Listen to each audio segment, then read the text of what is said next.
প্ৰিয় দৰ্শক, আপোনালোক সকলোকে আন্তৰিক অভিনন্দন জ্ঞাপন কৰি আজিৰ ভিডিঅ'ৰ মাজলৈ আগবাঢ়িছোঁ। আজিৰ বিষয়ভাগ হ'ল সৰ্ববৃহৎ বিষ্ণুযজ্ঞ পৃথু ৰজাৰ বিষ্ণুৰ উপদেশবাণী যজ্ঞৰ স্থানত। এই বিষয়ভাগ শ্ৰীমদ ভাগৱতৰ ৪ৰ্থ স্কন্ধ। হে ৰাম, যাহাৰ জগত আপুনি দেখত, ভয়লন্ত প্ৰভু ঈশ্বৰ, তাহাৰ মহিমা কোনে পাৱে সীমা, নাহি তাৰ পতন্তৰ।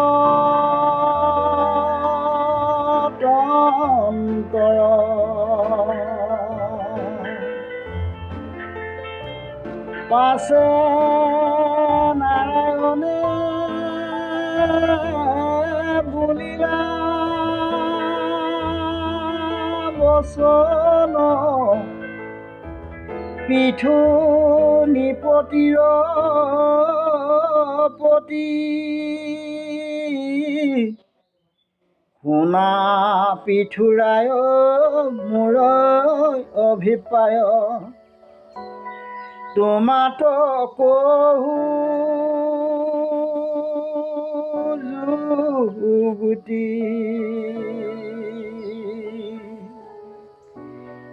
পৃথু ৰজাৰ যজ্ঞত সন্তুষ্ট হৈ বিষ্ণুৱে পৃথুক দেখা দিছিল।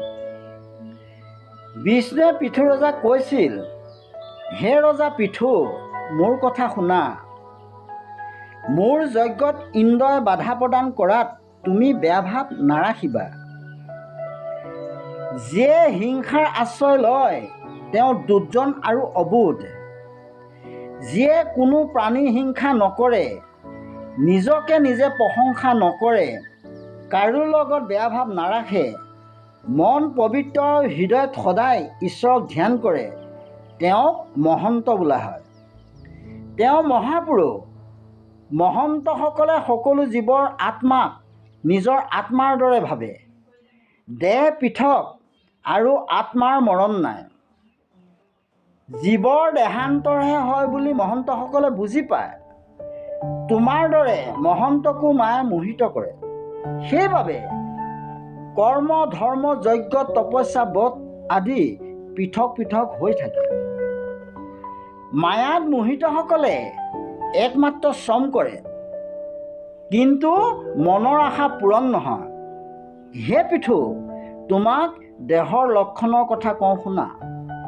সৃষ্টি কৰা সকলো দেহাই মায়াময়।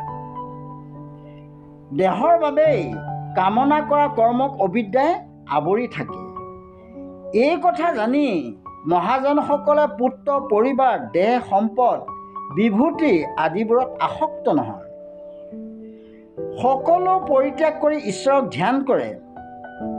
মহাজনসকলে নিৰ্গুণ ঈশ্বৰে আপোন পৰ সকলো জীৱৰ সাক্ষীৰূপে থাকে বুলি জানে।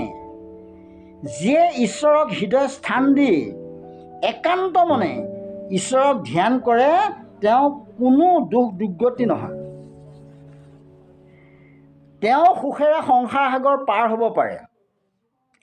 তেওঁক মায়ে বান্ধি ৰাখিব নোৱাৰে। তেওঁ গৃহত থাকিয়ে মুক্তি লাভ কৰিব পাৰে।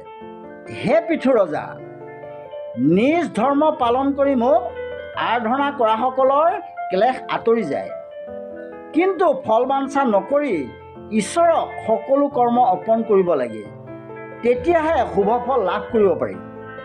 মনত ৰাখিবা, সকলো কৰ্মৰ ফলদাতা একমাত্ৰ ঈশ্বৰ। সৎকৰ্ম কৰি মন পবিত্ৰ কৰি ঈশ্বৰক ধ্যান কৰি কৰ্মৰ দ্বাৰা মুক্তি লাভ কৰিব পাৰি। জীৱমুক্তি লাভ কৰিলে ৰজ আৰু তমগুণে সেই আত্মাক স্পৰ্শ কৰিব নোৱাৰে। তেওঁ পৰমেশ্বৰক লাভ কৰিব পাৰে। দেহ, জ্ঞান, কৰ্ম, ইন্দ্ৰিয় আৰু মনৰ অধিষ্ঠাতা নাৰায়ণক সৰ্বক্ষণে হৃদয় স্থাপন কৰিব পৰাসকলে গৃহত থাকি বিষয় বাসনাৰ পৰা দুখমুক্ত হ'ব পাৰে। তেওঁ ঈশ্বৰৰ কৃপা লাভ কৰি সংসাৰ তৰিব পাৰে। মোহে তেওঁক কেতিয়াও মোহিত কৰিব নোৱাৰে। সংসাৰৰ সুখ দুখে তলাব নোৱাৰে, কাৰণ তেওঁ সকলো সময়তে মোক স্মৰণ কৰি থাকে। এতিয়াৰ পৰা তুমিও একমাত্ৰ মোক চিন্তা কৰি থাকা। সুখ দুখত ইন্দ্ৰিয়ক বশ কৰি প্ৰজা পালন কৰি থাকা। মন্ত্ৰী পাত্ৰমন্ত্ৰী বন্ধু বান্ধৱ দৰিদ্ৰ সুখী দুখী সকলোকে সমজ্ঞান কৰি থাকিবা। ৰজাসকলৰ প্ৰজা পালন কৰাই নিজ ধৰ্ম। ইয়াৰ বাহিৰে ৰজা আন কোনো ধৰ্ম নাই। ৰজাৰ দ্বাৰা পালিত প্ৰজাই যি ধৰ্ম কৰ্ম কৰে, সেই কৰ্ম 6 ভাগৰ 1 ভাগ শুভফল ৰজাই লাভ কৰে। যদি ৰজাই প্ৰজা পালন নকৰি আন ধৰ্মৰ ৰথ হয় আৰু প্ৰজাৰ পৰা কৰ আদায় কৰে, সেই ৰজাক মায়াই অনাবৰতে মোহিত কৰি ৰাখে। হে ৰজা, তুমি নিজকে ব্ৰাহ্মণসকলৰ ভৃত্য বুলি ভাবি বসুন্ধৰা আৰু প্ৰজাসকলক পালন কৰিবা। সদায় মন পবিত্ৰ কৰি আনন্দ মনে নিজ ধৰ্ম পালন কৰি থাকিবা। তেতিয়া তুমি গৃহত থাকোঁতেই 4 সিদ্ধক লগ পাবা। সনক, সুনন্দ, সনাতন আৰু সনত কুমাৰ এই 4 সিদ্ধ ব্ৰহ্মাৰ পুত্ৰ। তেওঁলোক শব্দ ব্ৰহ্মময়। তেওঁলোকে শিশুৰূপ ধাৰণ কৰি থাকে।